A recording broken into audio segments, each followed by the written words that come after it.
retrouve aujourd'hui pour une toute nouvelle révision, la suite de la précédente vidéo sur les valeurs et les normes. Le lien de la description, de la vidéo est dans la description. On s'attaque à la deuxième partie de la révision sur la socialisation, qui est les instances de socialisation.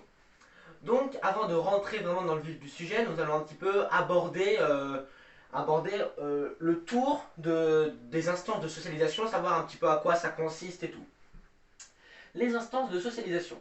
Donc, en fait, la socialisation, elle est encadrée par des instances de socialisation. Une instance de socialisation, c'est quoi? En fait, c'est un agent. Donc, quand on dit c'est un agent c'est un individu, c'est une entreprise, c'est un groupe de personnes.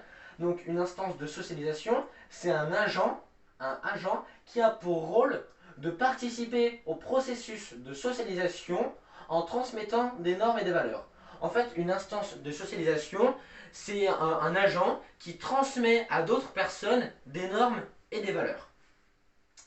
Donc il existe de nombreuses instances de socialisation.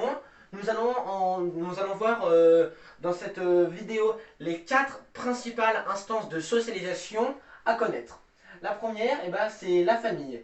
La famille, c'est la première parce que c'est dès qu'on naît, on fait partie de la famille. Donc la famille, c'est les parents, c'est la fratrie, donc les frères et les sœurs. Donc c'est une socialisation tout au long de la vie. Donc la famille, en fait, elle va nous socialiser tout au long de la vie, qu'on soit enfant, adolescent, adulte. La famille est une instance de socialisation tout au long de la vie. La famille, en fait, elle nous prédispose, elle met en place des prédispositions durables. En fait, elle va nous apprendre, des normes et des valeurs pour tout au long de notre vie. Comme les différentes prédispositions durables tout au long de la vie. Par exemple, il y a le langage, ça nous apprendre à bien s'exprimer, à bien parler, les opinions, à développer notre façon d'argumenter, nos opinions. Il va y avoir des rires, dans les moments joyeux, des rires, dans les moments un petit peu plus durs, des pleurs. Voilà, ça va nous apprendre à gérer nos émotions, enfin, toutes les choses comme ça, c'est l'instance de socialisation et la famille, une socialisation tout au long de la vie. Deuxième type d'instance de socialisation après la famille, c'est l'école. Donc l'école, en fait, c'est ce qu'on appelle un lieu de socialisation scolaire. L'école, c'est une instance de socialisation scolaire. Donc contrairement à la famille qui est tout au long de la vie, l'école, le collège et le lycée, c'est une socialisation tout au long de l'enfance et de l'adolescence. Donc c'est durant l'enfance et l'adolescence. L'école, en fait, elle nous prépare au rôle futur, elle nous prépare à notre future vie professionnelle. Donc l'école nous prépare à la socialisation professionnelle. Troisième instance de socialisation, les groupes de pairs. Le groupe de pairs. En fait, le groupe de pairs, ça c'est son terme sociologique. En fait, le groupe de pairs, c'est très simple, c'est les amis. Voilà, le groupe de pairs, faut retenir, groupe de pairs, c'est les amis. Donc, en fait, un groupe de pairs, comme c'est les amis, un groupe de pairs, il est constitué au minimum de 2 individus. Donc, en fait, un groupe de pairs, c'est quoi?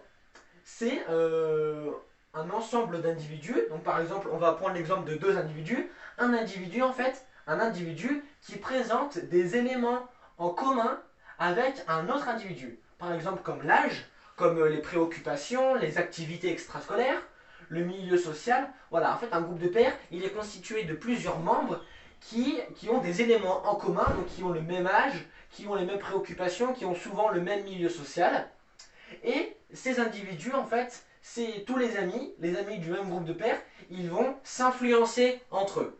Ils vont véhiculer des normes et des valeurs entre eux. Donc, groupe de pairs, amis, donc c'est des individus qui ont des éléments en commun, comme l'âge, préoccupation, milieu social, et ils s'influencent entre eux. Quatrième et dernière instance de socialisation, les médias. Donc quand on dit médias, c'est tout ce qui est réseaux sociaux, télé, etc. On va prendre l'exemple de la télé. La télé, par exemple le soir, on se met sur notre canapé, on regarde la télé et puis on tombe sur un film. Et en fait, ce film, il met en scène un groupe d'amis ou un groupe de personnes euh, qui sont, qui, qui sont très amis, qui ont de l'amitié, qui ont du courage, qui sont solidaires entre eux. Mais en fait, le film, ce média, il va véhiculer à la personne qui regarde ce film l'importance de l'amitié, l'importance du courage, l'importance de la solidarité, etc. Donc on voit bien que les médias sont aussi une instance de socialisation. Donc maintenant qu'on a vu les 4 instances de socialisation primordiales qui sont la famille, l'école, le groupe des pairs, donc les amis et les médias, et ben on va faire on va regarder deux petites nuances, les deux petites limites. Donc il y a 2 petits panneaux, attention. Le premier petit panneau, attention, il faut faire attention parce qu'il y a bien sûr d'autres instances de socialisation. Là j'ai évoqué les 4 principales, les 4 qu'il faut absolument connaître pour ce chapitre, mais il y en a d'autres. Par exemple, il y a la religion, il peut aussi avoir le sport, il peut aussi avoir notre métier, donc notre profession quand on sera adulte. Voilà, il y a plein d'autres instances de socialisation, mais celles-ci, c'est les 4 qu'il faut absolument savoir.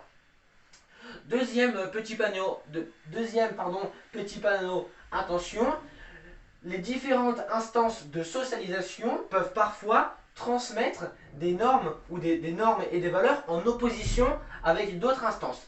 Donc ça veut dire quoi? Par exemple, prenons l'exemple d'un groupe de pairs. Dans un groupe de pairs, tous nos amis en fait ont véhiculé des normes et des valeurs différentes avec la famille. Par exemple, je sais pas moi, une norme c'est d'aller tous les vendredis soirs, d'aller boire un verre dans un bar. Et ben en fait, cette norme d'aller boire tous les vendredis soirs un verre dans un bar à la sortie de l'école, et ben c'est pas la norme que nous a véhiculée notre famille. Donc on voit bien que les normes et les valeurs véhiculées par l'instance de socialisation groupe de pairs est différente des normes et des valeurs véhiculées par l'instance de socialisation de la famille. Deuxième exemple, par exemple, si notre groupe de pairs véhicule parfois des normes, parfois de temps en temps de tricher lors d'une évaluation, de tricher lors d'un devoir, et ben c'est bien sûr pas les normes qu'ont véhiculé l'école. Donc on voit bien que tricher un devoir, et ben c'est une norme, donc une norme véhiculée par l'instance de socialisation groupe de pairs qui est en contradiction avec les normes et les valeurs véhiculées par l'instance de socialisation de l'école. Donc on voit bien que les différentes instances de socialisation, elles sont en contradiction. Elles ne véhiculent pas les mêmes normes et les valeurs.